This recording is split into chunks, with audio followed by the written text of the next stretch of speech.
Lições da Bíblia. Apresentação: Leandro Quadros.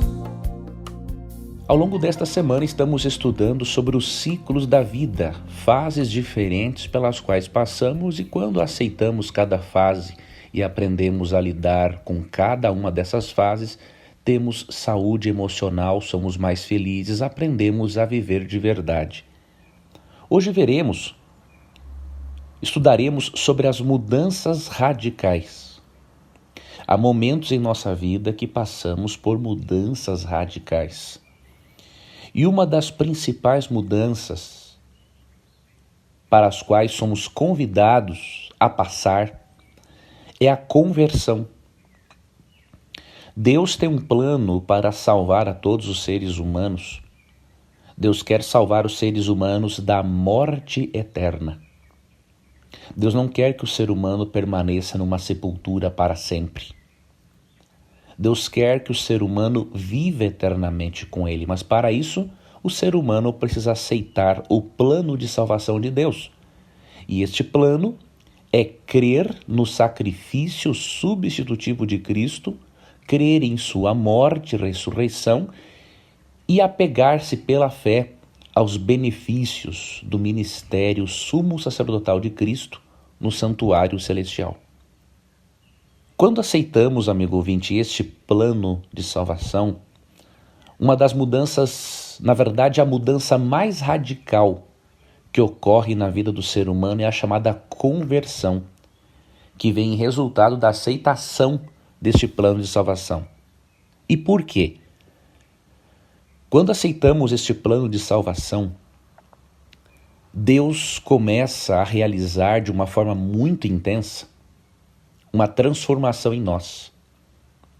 O Espírito Santo, a terceira pessoa da divindade, começa a atuar em nosso interior para nos tornar pessoas cada vez melhores e cada vez mais semelhantes a Jesus Cristo. Vemos isso de forma clara na conversão, por exemplo, de Saulo, que veio a se tornar o apóstolo Paulo. O apóstolo Paulo, antes da sua conversão, era conhecido como Saulo de Tarso, e ele era um grande perseguidor da igreja cristã. Em Atos capítulo 8, verso 1, lemos que Saulo, inclusive, concordou com a morte e o apedrejamento de Estevão. E em Atos capítulo 8, vemos, por exemplo, nos versos 2 e 3, Saulo em ação para destruir a igreja. No versículo 3 de Atos 8 é dito que Saulo procurava destruir a igreja, ia de casa em casa, arrastava para fora homens e mulheres e os lançava na prisão. Saulo era um grande perseguidor. Porém, um dia, numa estrada chamada Estrada de Damasco, ele teve um encontro com Jesus Cristo. Jesus Cristo aparece para ele em visão.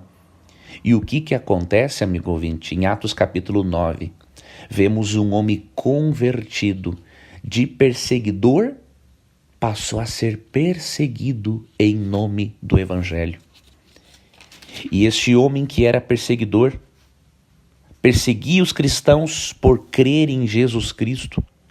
Em 1 Coríntios 2, verso 2, ele diz assim: pois decidi que enquanto estivesse com vocês, me esqueceria de tudo, exceto de Jesus Cristo, aquele que foi crucificado. Esta foi uma mudança radical, chamada de conversão, pela qual o apóstolo Paulo passou. Deus transformou os pensamentos, as emoções de Paulo por sua graça maravilhosa. As capacidades de Saulo agora foram utilizadas para a promoção do Evangelho. E Jesus Cristo passou a ser o centro da vida, da alegria e do prazer do apóstolo Paulo. Este processo, amigo ouvinte, chamado conversão, ele é radical, mas ele também prossegue ao longo da vida. Com isso eu quero dizer que você não deve desanimar por ainda não ter vencido todos os seus maus hábitos e todos os seus defeitos. Você precisa entender que mesmo que passemos por uma mudança bastante radical na conversão, a natureza pecaminosa está dentro de nós ainda. Isso significa que você e eu seremos perfeitos no sentido pleno do termo de não mais errarmos e pecarmos apenas na glorificação quando Jesus voltar.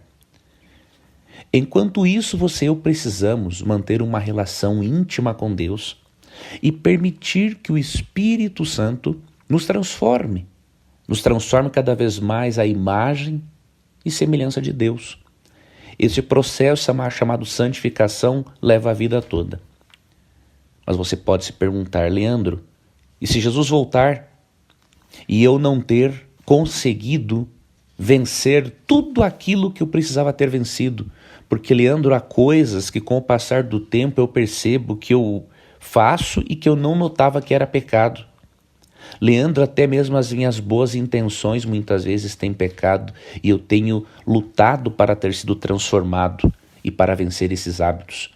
Você pode estar se perguntando, Leandro, e se Jesus voltar e eu tiver vencido parte dos meus erros e não tiver vencido tudo, o que eu faço? Você precisa, amigo ouvinte, simplesmente apegar-se e confiar na promessa de Filipenses 1:6, que diz o seguinte: tenho certeza de que aquele que começou a boa obra em vocês irá completá-la até o dia em que Cristo Jesus voltar. Você percebeu?